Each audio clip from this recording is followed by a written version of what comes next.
Bem-vindos à nossa análise de hoje. Vamos mergulhar numa conexão que, olha, surpreendeu muita gente recentemente. Tem a ver com um vídeo viral sobre o Pix, aquele do deputado Nicolas Ferreira, e como isso pode ter, de alguma forma, se enroscado com uma norma da Receita Federal. E mais, como, segundo as autoridades, isso tudo pode ter tido consequências inesperadas, sabe? No combate ao crime organizado, especificamente o PCC. Exato. É uma história com várias camadas, né? Bastante. A nossa fonte principal aqui é uma reportagem da revista Veja. Ela detalha umas declarações bem fortes do secretário especial da Receita, o Robinson Barreirinhas. Ele falou isso durante a apresentação de uma operação policial, a Operação Carbono Oculto. Isso. E essas declarações que ligam os pontos, né? Sabe? E as alegações que surgiram. Quer dizer, como é que uma informação que viralizou na internet e que as autoridades chamaram de fake news teria levado o governo a revogar uma regra administrativa? E, mais importante, quais as supostas consequências disso lá na ponta, na luta contra o crime? Parece um novelo, né? Mas vamos tentar desenrolar isso juntos. Vamos lá. É importante entender o começo de tudo. Certo. Então, para começar, a gente precisa voltar um pouquinho no tempo para setembro do ano passado, 2024. Foi quando a Receita Federal publicou uma tal de Instrução Normativa. O que era isso, afinal? Qual o propósito dessa norma? Olha, basicamente uma instrução normativa, o IN, é uma regra interna da administração pública. Ela diz como uma lei ou uma política maior deve ser aplicada no dia a dia. Nesse caso específico, o objetivo, segundo o próprio Barreirinhas explicou, era bem técnico. Técnico como? A ideia era fazer com que as fintechs, sabe essas empresas de tecnologia financeira, tipo Nubank, PicPay, essas que cresceram tanto, que elas passassem a seguir as mesmas regras de transparência, de prestar informações que os bancos tradicionais, os bancões, já seguem há mais de 20 anos aqui no Brasil. Ah, entendi. Então era tipo nivelar o campo. Colocar as mesmas obrigações para todo mundo que mexe com dinheiro, seja novo ou antigo no mercado. Foi colocada como uma atualização normal das regras, sabe? Algo que, segundo a Receita, já vinha até sendo conversado com o setor financeiro. Não parecia, assim, nada de muito polêmico no início. Era para começar a valer em janeiro de 2025. Uma questão de modernizar a regulamentação, basicamente. Certo, certo. Então parecia um procedimento padrão quase burocrático. Mas aí, chegamos em janeiro de 2025 e a coisa muda de figura, né? Um vídeo do deputado federal Nicolas Ferreira, do PL de Minas Gerais, simplesmente explode na internet. O que ele dizia nesse vídeo que causou tanto barulho? Esse vídeo foi o estopim. Ele viralizou de uma forma impressionante. A reportagem da Veja menciona que alcançou centenas de milhões de visualizações. É muita gente. E a mensagem central era, digamos, bombástica. Qual era? O vídeo afirmava que o governo Lula estava usando essa nova instrução normativa da Receita como uma espécie de cortina de fumaça, que a intenção real era começar a taxar as transações via Pix. E isso, claro, tocou num ponto muito sensível para todo mundo, né? O Pix virou essencial. Nossa, mexeu num vespeiro. E essa alegação sobre taxar o Pix, a Receita negou na hora, certo? O Barreirinhas disse que era fake news. Sim, negou veementemente. O secretário Barreirinhas foi muito claro ao classificar como mentira, como fake news. Ele argumentou que a norma não tinha nada a ver com criar imposto sobre o Pix. Era só sobre as instituições financeiras, incluindo as fintechs, fornecerem mais informações para a Receita. Informações que os bancos já forneciam. Mas aí já era tarde, talvez. A repercussão foi gigantesca, não foi? É impressionante como essa ideia de taxar o Pix colou. Foi avassaladora. A simples menção de taxar o Pix, que é gratuito e usado por milhões de pessoas, pequenos comerciantes, gerou uma onda enorme de preocupação, de revolta mesmo. E não foi só o vídeo original. Outros políticos da oposição também embarcaram nessa narrativa, repercutiram a alegação. Chegou a ter impacto prático? Sim, segundo relatos da época, chegou a um ponto que alguns comerciantes, com medo dessa suposta taxa futura, começaram a recusar pagamento via Pix. Preferiam dinheiro, maquininha. Caramba! Isso mostra o poder que uma narrativa viral tem, né? Mesmo que as autoridades digam que não é verdade. O medo gerou uma mudança de comportamento real. E o governo? Como é que reagiu a essa crise toda? Bom, o governo se viu numa sinuca de bico, né? Precisou agir rápido para tentar controlar o que eles viam como uma onda de desinformação. Figuras de peso tiveram que vir a público. O ministro da Fazenda, Fernando Haddad, por exemplo, ele gravou vídeos, deu entrevistas Para desmentir. para desmentir, repetindo a exaustão: não vai ter taxa no Pix. Ele até usou uma expressão forte, falou em estragos causados por inescrupulosos, né? Claramente se referindo a quem espalhou a notícia. Foi uma operação de contenção de danos, então. Mas, pelo visto, não foi o bastante para acalmar todo mundo ou para reverter a perseguição que já tinha se formado. Exato. Mesmo com os desmentidos oficiais, o desgaste político já estava feito. A matéria da Veja aponta que essa polêmica chegou a impactar negativamente a aprovação do governo na época. A pressão, tanto da opinião pública quanto no meio político, ficou muito forte. E o resultado? O resultado foi que, no dia 15 de janeiro de 2025, o presidente Lula tomou a decisão, revogou a instrução normativa da Receita Federal, mandou cancelar. Peraí. Então, uma medida que, segundo a Receita, era técnica para aumentar a transparência, foi simplesmente retirada da mesa por causa de uma campanha viral que falava de uma suposta taxação que não existia na norma. É isso mesmo? Foi exatamente isso que aconteceu. Uma reviravolta completa. Na época, o governo até disse que poderia voltar ao assunto depois, talvez com uma medida provisória, mas o fato concreto é: a norma que estava pronta para entrar em vigor foi cancelada. A pressão gerada pela narrativa da taxação do Pix foi tão grande que forçou o governo a dar esse passo atrás. Impressionante. E esse recuo em janeiro parecia ter encerrado o assunto dessa N específica, né? Mas aí a história ressurge meses depois, em agosto de 2025, e num contexto totalmente diferente, uma coletiva de imprensa sobre a tal Operação Carbono Oculto. O que era essa operação e como a norma revogada lá em janeiro voltou para a pauta? Pois é, aí que a conexão fica mais clara, segundo a versão das autoridades. A Operação Carbono Oculto foi uma ação policial grande, sabe? Com buscas e apreensões em várias fintechs. A suspeita principal era que essas empresas estariam sendo usadas como fachada, ou pelo menos como ferramenta, para lavar dinheiro e facilitar outras atividades criminosas do PCC. Entendi. Crime organizado usando fintechs. Exato. E foi justamente ao apresentar os resultados dessa operação que o secretário da Receita, o Robinson Barreirinhas, voltou a falar da norma revogada e fez a ligação direta com o que aconteceu em janeiro. E o que exatamente ele disse?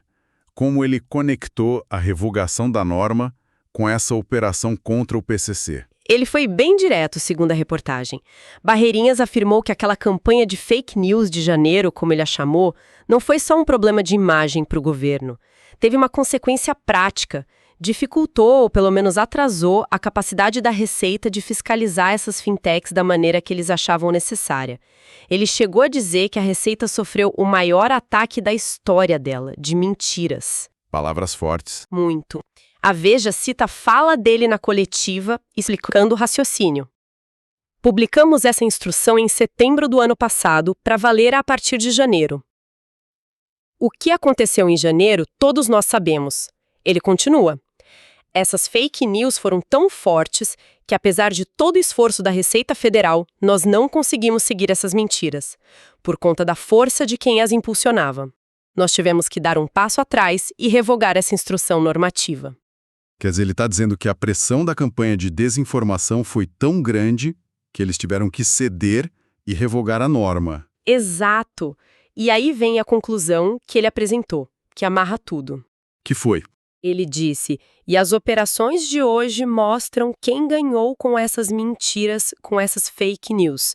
A leitura que ele fez ali, na hora, é que a revogação da norma, forçada pela polêmica do Pix, acabou criando uma brecha ou, no mínimo, um atraso na fiscalização mais rigorosa dessas fintechs, e que, segundo as investigações da Operação Carbono Oculto, quem se aproveitou disso foi justamente o crime organizado, o PCC, que estaria usando essas plataformas. Uau! Então a linha do tempo pela ótica oficial da Receita é essa. Primeiro, tínhamos uma regra para aumentar a transparência das fintechs, igualar os bancos. 2. Uma narrativa falsa sobre taxar o Pix viraliza. 3. A pressão pública e política nos força a revogar a regra. 4. Meses depois, uma operação mostra que essa falta de regra ou o atraso nela pode ter facilitado a vida de facções como o PCC. É uma sequência de eventos bem preocupantes se as coisas aconteceram dessa forma mesmo. Sem dúvida. Uma cadeia de eventos complexa e com implicações que vão muito além de uma disputa política ou de uma regra administrativa. Pelo menos essa é a visão apresentada pelo Barreirinhas e reportada pela Veja. A gente tem uma regulação técnica que vira alvo de uma campanha de informação classificada como falsa. Que gera uma reação popular enorme. Exato. O governo cede à pressão, revoga a medida, e aí, meses depois, uma investigação policial sugere que essa ausência de regulação pode ter criado vulnerabilidades. E quem teria explorado essas vulnerabilidades? O crime organizado. É fascinante e, ao mesmo tempo, um pouco assustador, né? Mostra como o ambiente digital, a velocidade da informação, a polarização política, como tudo isso pode acabar interferindo em processos que a gente imagina seriam mais técnicos, mais burocráticos. Com certeza. Não é mais só um debate na internet. As consequências, pelo menos as alegadas aqui, transbordam para a política pública, para a regulação e até para a segurança. Sem dúvida. Esse caso específico, ele ilustra um desafio que é cada vez maior, né? Para governos, para órgãos reguladores, no mundo todo, eu diria. Como é que você implementa medidas que considera necessárias, seja na área financeira, na saúde, no meio ambiente, o que for, num cenário onde narrativas muito simplificadas, às vezes alarmistas, podem se espalhar com uma velocidade incrível e gerar uma pressão popular quase que instantânea. É verdade. A velocidade da rede social, do Zap, muitas vezes atropela o tempo que seria necessário para um debate mais calmo, mais técnico, sobre os prós e contras de uma medida, né? Exatamente. E a politização parece quase inevitável hoje em dia.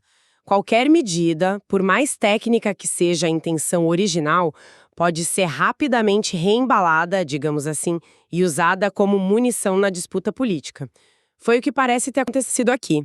Uma norma sobre prestação de informações virou o governo quer taxar o seu Pix. E essa narrativa foi mais forte. Pelo visto, sim.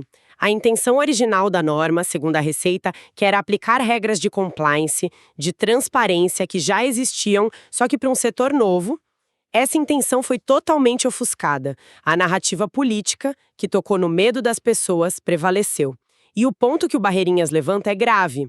Essa dinâmica não ficou só na esfera do debate. Ela teria tido, na visão dele, um impacto concreto, um impacto na capacidade do Estado de monitorar dinheiro que pode ser ilícito. Então, vamos só recapitular os pontos principais para quem está acompanhando a gente.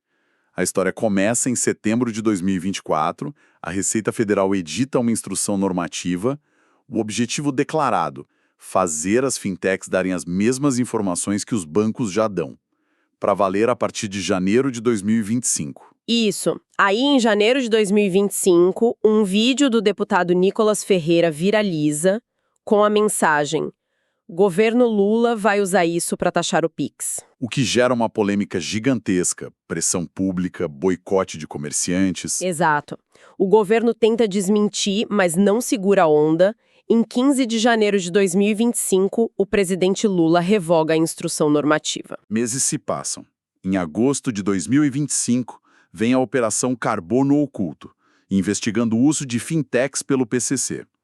E aí, na coletiva sobre a operação, o secretário da Receita, Robson Barreirinhas, diz: olha, aquela campanha de fake news lá de janeiro e a revogação da norma que ela causou dificultaram nossa fiscalização. E ele conclui de forma contundente: as operações de hoje mostram quem se beneficiou disso, sugerindo que foi o crime organizado.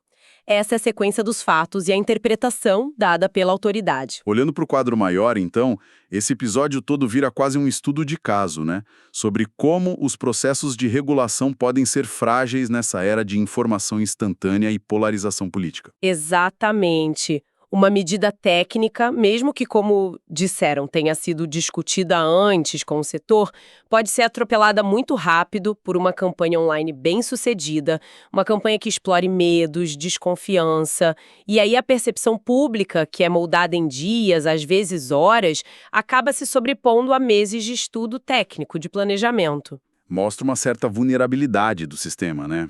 Onde a capacidade de fazer barulho, de gerar indignação online, pode acabar pesando mais do que o argumento técnico ou a intenção original de uma política. Sim, e isso levanta perguntas bem sérias sobre como equilibrar as coisas.